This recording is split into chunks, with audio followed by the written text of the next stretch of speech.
So if you're trying to, find your footing in life, you've probably felt it. That deep internal compass that orients you. It's this space of fundamental meaning that we all know is there. Right.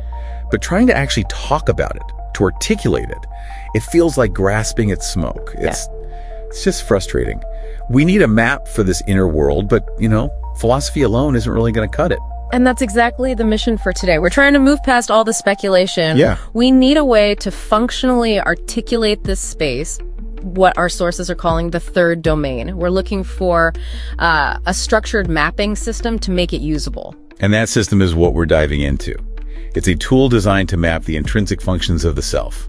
Let's call it the Conscio-Functional Framework of the Self, or CFFS for short. CFFS. And really, this framework is a kind of shortcut for you to understand how your own core meaning is actually structured. Exactly. I mean, the CFFS isn't some grand theory of everything. It's not trying to explain the entire cosmos. Yep. It's a functional map of the self.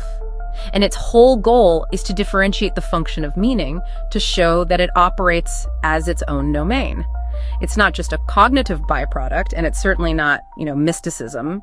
That's interesting, because when people look for these huge maximalist structures to map reality, they sometimes land on these really complex models like Christopher Langan's CTMU. Right, the CTMU. Which, tries to integrate consciousness across the entire universe. It's a really ambitious effort to address the limits of purely physical science. And that's why the comparison is so useful here. The CTMU attempts to universalize cognition across all of reality. The CFFS takes the opposite path, a more minimalist one.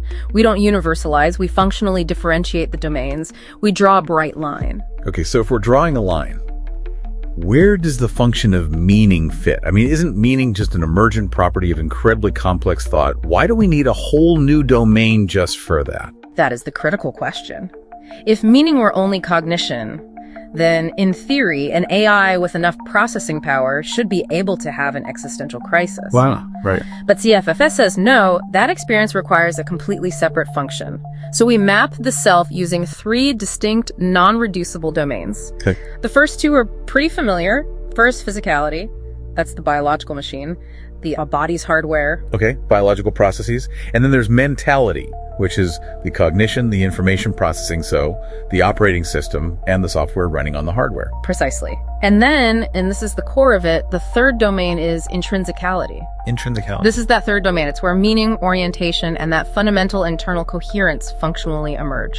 It's the domain that's responsible for aligning the physical machine and the mental software with a coherent sense of self and direction. That makes the distinction so much clearer. So the CFFS gives us a precise vocabulary to talk about something that before we only had these vague philosophical terms for. We're actually identifying the function of self-orientation. And that functional articulation is the so what. That's the takeaway. It pulls the search for meaning out of this abstract philosophical realm and puts it into a defined functional system. Right. And this is what lets platforms like DIRIPEDIA become a real laboratory for self-orientation. You can now actually analyze and navigate your own intrinsicality. So if our meaning and our orientation, our intrinsicality, is now understood as this separate articulated domain of function, what new tools could we invent to maintain and calibrate that internal coherence just as routinely as we service our physical machine and, update our mental software? That's the real opportunity this framework opens up for you.